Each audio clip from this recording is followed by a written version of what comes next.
Your mother was a hamster, and your father smelt of elderberries.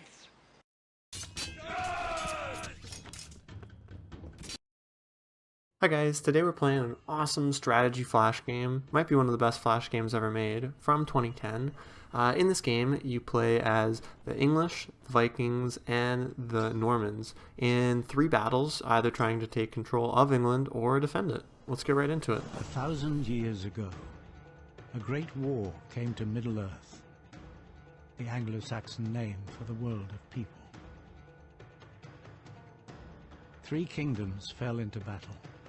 The victors would change England forever. The English, led by the newly crowned King Harold Godwinson. The Normans, their Duke William of Normandy eager to extend his territories. The Vikings, fearless, warlike, and fronted by the great King Harald Hardrada. England, the home of the Anglo-Saxon people, was a wealthy and fertile land jealously desired by its neighbours. The new English king, Harold Godwinson, fearing imminent attack from Duke William of Normandy, marched his armies to the south coast to protect his lands. Unbeknown to Harold, the Normans were not the only people prepared to wage war to take his crown. Crossing the treacherous seas from Norway, the great King Harald Hardrada led the fearless Viking army. Landing near Scarborough, the invasion of England began. The Englishmen of the north, led by 2 powerful earls, marched to meet the invaders outside the city of York. The Battle of Fulford had begun. Alright, so right into the first battle here. September 1066, Battle of Fulford. We're playing as the Vikings, led by Harold Hardrada, of course, against the 2 English dukes here. As you can see, I do a little bit of a switch up, add another archer, take away one of my melee units, and that's because I find that often archers can do a bit more damage, because sometimes the melee units get a little bit stalemated. As you can see here, there's a little gully in the middle of the map, so you can actually only have about 4 soldiers engaging at a time. Right away, first thing I do is move my units around and then set my archers to attack first, and then I place them on 2 columns, or 2 separate rows where the enemies have the most of their troops together. I have them fire right away so I can get some good damage, and you'll see here the arrows go, and we're dealing 90 to over 100 casualties to the enemies, which is really awesome. After that, we start moving up. The options you can do for your troops, obviously, is moving forward, fortifying, which just makes them a bit stronger if enemies run into them, and taunting, which you just saw some people do. The taunting boosts your morale back up and can attack the enemy. At the start of the game, it doesn't really do so much. You have to lose a few troops, take a few thousand people dead before taunting them really does anything. Because I don't know about you, but if I was at the start of the battle with all of my friends beside me and someone called me a stinking turd from across the map, well, I don't know if that would do much. But if it's a couple hours in and half the people I came with are dead, well, it might hurt my feelings a bit more. I might want to run away. The other thing you can do here, which you just see, is you can form shapes with your troops. So if you have the troops in like a wedge shape like that, you can make a boar snout, which increases all of the troops' attack.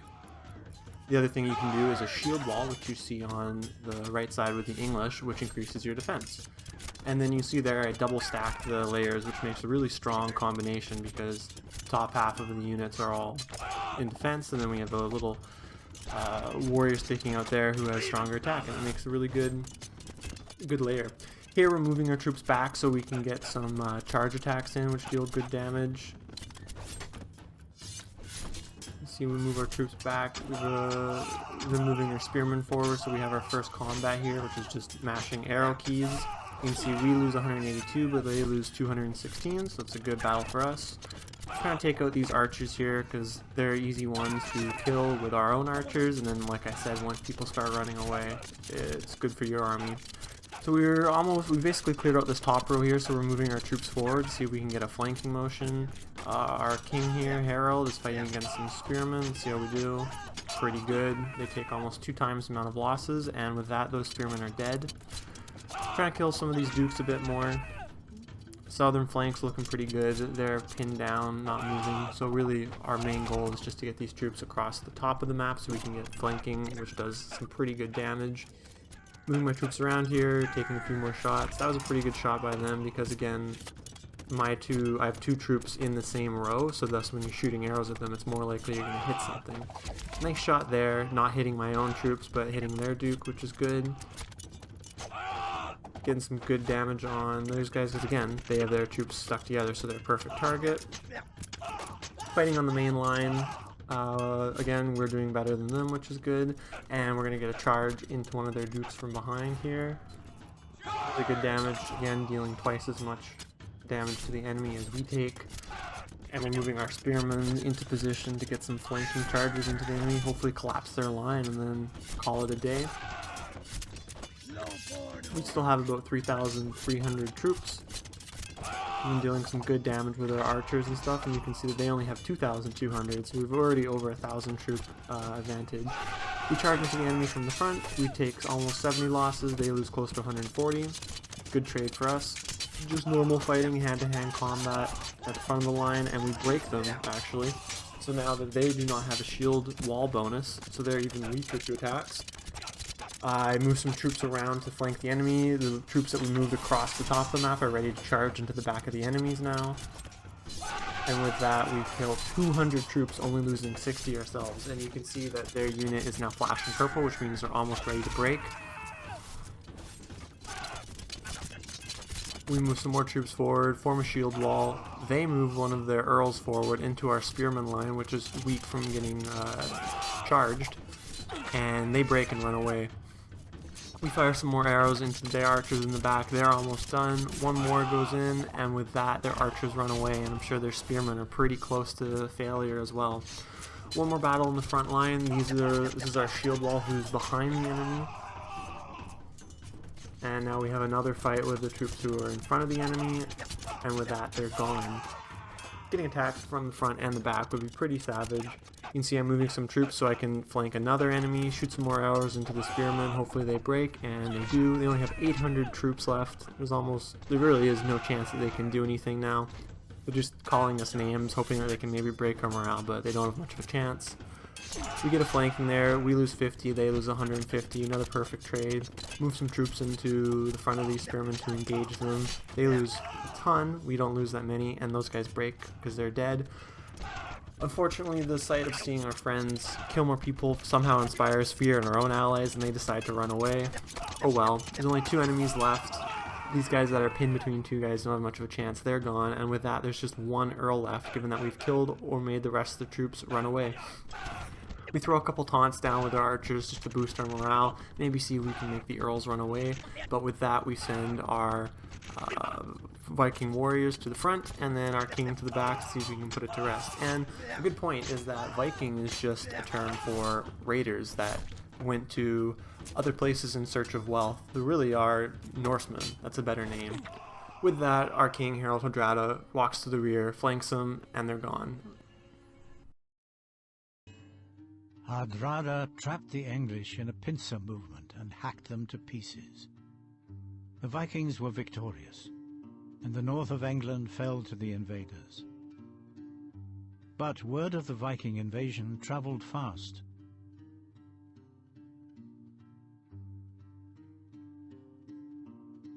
King Harold had an impossible choice to make. Stay in the south in case the Normans landed, or march north to save what was left of his kingdom. Marching 250 miles in just 5 days, Harold confronted the Vikings in the forest surrounding Stamford Bridge.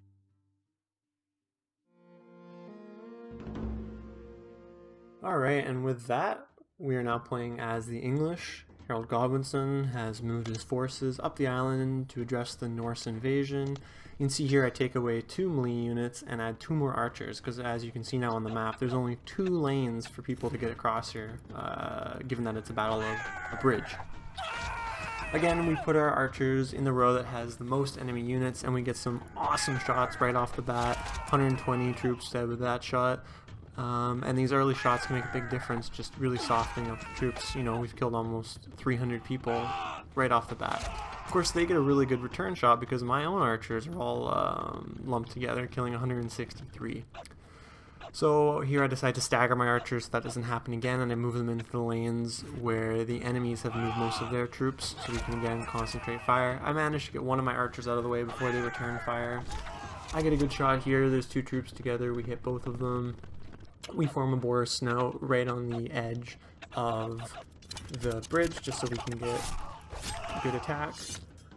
We come in, they deal a bit more damage to us just because their Viking warriors are a bit stronger than ours, but we do really good archer position and we just start absolutely bombarding the enemy. Their archers are already almost half dead.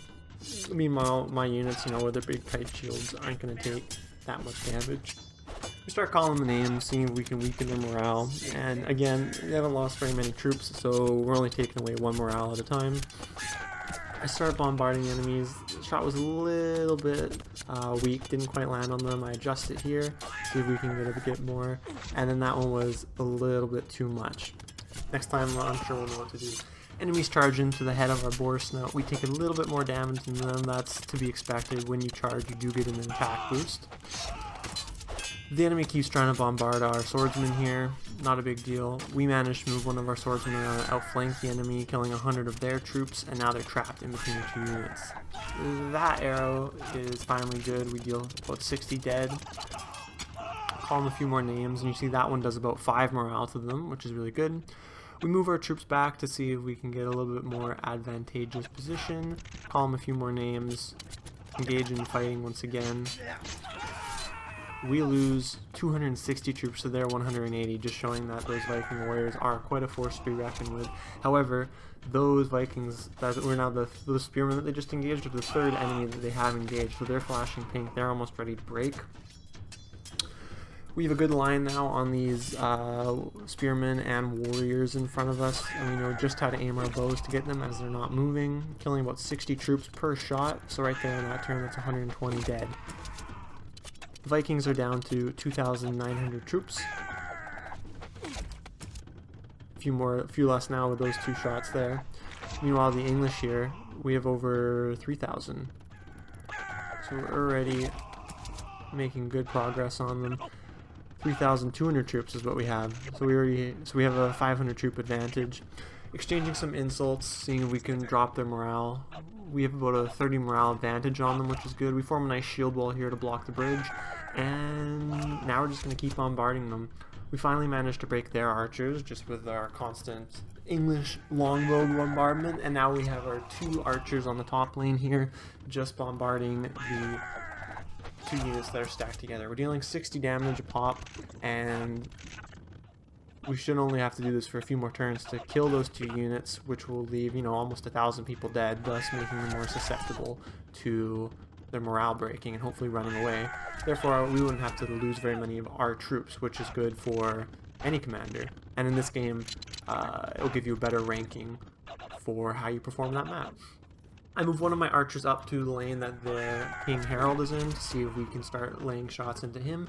And you'll see our combined effect of archers shooting on those 2 stacked units has finally broken them. They've run away, and their morale drops by a ton. They're only at 30 now. We call him a lowborn orc. I think that would hurt my feelings too. And we're just laying on the taunts now, really trying to break their morale down. You can see we dropped it by 15 with 3 or 4 taunts. And we're going to lay some arrows into their king here, and hopefully weaken them up for when we eventually move troops in. Now that they've lost so many troops, I think I'm ready to move some troops in. We do a couple charges, and you'll see we lose 115 troops, but they lose 250, and with that they decide to run away. Great result. We do it again with our other troops to the south, and again, same result. We lose 115, they lose 250. These guys have a few more troops in their shield wall though, so they don't quite break, but they're close to it, so we're going to keep engaging with them. Move the rest of my troops forward, and I leave a few of them behind just to keep taunting. Again, we want to break the morale. I move some troops to try and do some flanking maneuvers. With that, you know, we lose 60, they lose 120, and that's enough for them to break and run away. All we have left then is just Harold. I lay some massive bow fire into him, dealing about 30 damage pop, and he's almost dead. So when I eventually move troops into him. Hopefully he'll be ready to break. I move some spearmen up. They engage in some hand-to-hand combat. Unfortunately, we lose 200 and they lose only 137. And I guess those spearmen didn't have that many people left after all the fighting they'd done, so they actually disappear and die from that.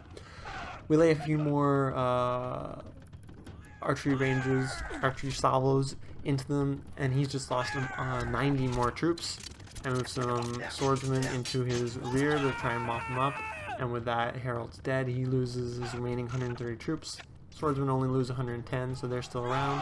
And we finish off the game with Harold Godwinson charging into the Viking rear, killing 250 and then making the remaining 184 Vikings run away.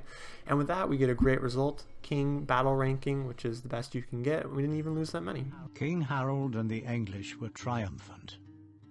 The Viking army had been caught off guard, with a third of its forces 15 miles away. The Viking king Hardrada lay dead with an arrow in his throat, and of the 300 Viking ships that had arrived, only 24 returned to Norway. It was the last of the Viking invasions. But the English celebrations were cut short. The wind had changed. The Normans had landed in Sussex. Harold and the battle-weary English army marched south to face this new enemy. On the 14th of October 1066, the exhausted English army of 7,000 soldiers took up position on Senlac Hill, looking down on a better equipped Norman army of 8,000 soldiers and cavalry. The Battle of Hastings had begun.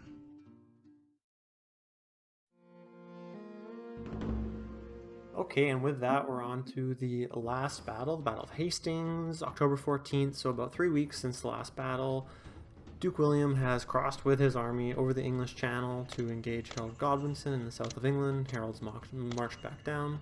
And you'll see here I make some major composition changes to the army. I take out 2 archers, add in 2 extra men-at-arms, and 1 extra mounted knight. I actually had room for 1 extra swordsman unit, men-at-arms, but I chose not to use them just to flex. As you come to expect now, I place my archer on the row that has the most enemy units, have him fire first to deal some good damage. He does 60 to us, but we did so much more because there's 3 or 4 units stacked there. I move my knights into almost all of the rows, so they're able to charge if the enemy is open. We see that there's a swordsman in the top row, and we're ready to charge into him, but it turns out that a spearman moves in the way, so we charge into them and deal 400 damage, so there's only 100 troops left in that spear troop. We only lost about 100 knights, that's a great trade. We move our knight again up the top of the line to see if we can get some more damage. And he's now behind enemy lines, ready to go. We call him a taunt right off the... Give him a taunt right off the bat to see if we can do some morale damage. They're already at 93 because they've lost, 500 troops.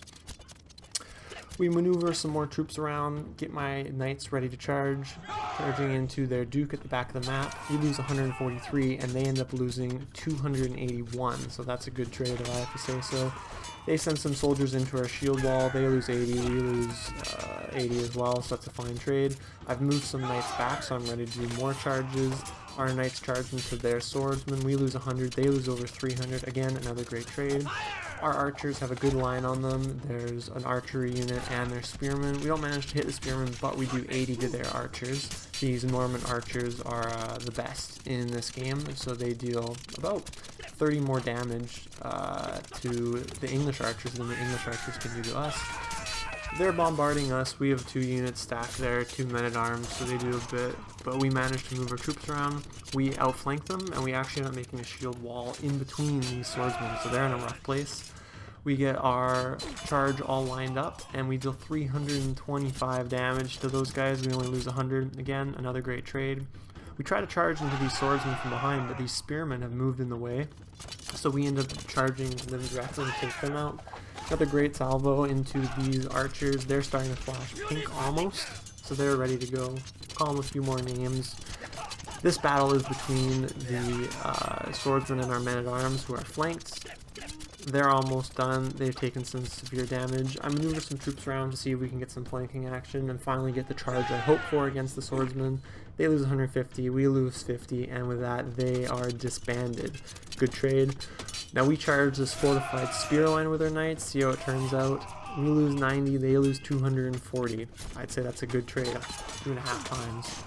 We do some more flanking, we get our units behind the enemy, and you know, never a good thing to have troops in front of and behind you, because it just means your troops are trying to fight in both directions, hard to maintain cohesion, and they take some severe casualties, which is good for us. We do a bit more charging. We're trying to send our knights into the rear of the spearmen, but they decide to move up before we can do that. Still, we have a great trade. They take almost twice as much damage than we do. Now we have these knights ready to charge into these spearmen. And again, we lose 100, they lose 300. Fantastic trades. And you can see that the knights are really carrying this game. This map is the only open map compared to the other two, right? There's no gullies or bridges to blockade units, so the knights' mobility can really be used.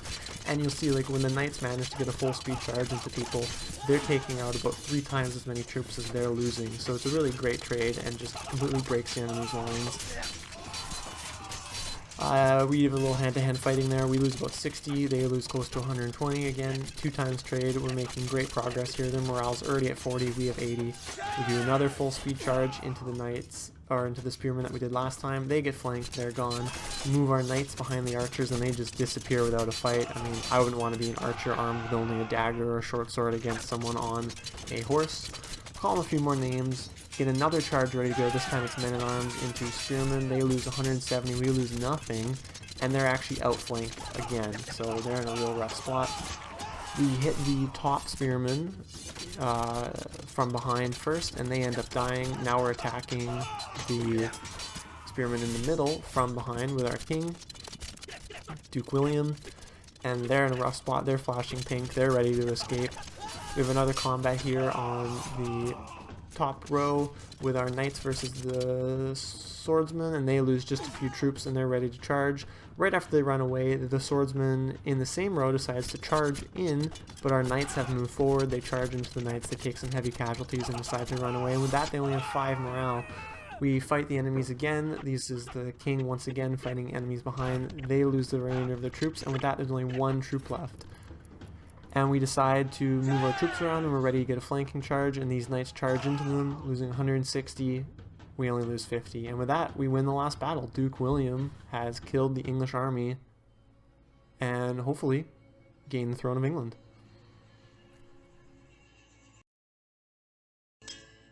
The Battle of Hastings lasted about 11 hours, and was the longest battle in medieval history. King Harold was slain, some say with an arrow to the eye, though others saw him cut down by a gang of Norman knights. William of Normandy was crowned King of England on Christmas Day 1066 at Westminster Abbey. The Bayeux tapestry recording his victory was created soon after. The last of the Anglo-Saxon kings was dead. The Norman era had begun. Law, language, and identity in England changed forever. Well guys, I hope you enjoyed that video, and hopefully you guys like this game now as much as I do. I think it has some really fantastic cutscenes, especially for a Flash game from 2010. Take care.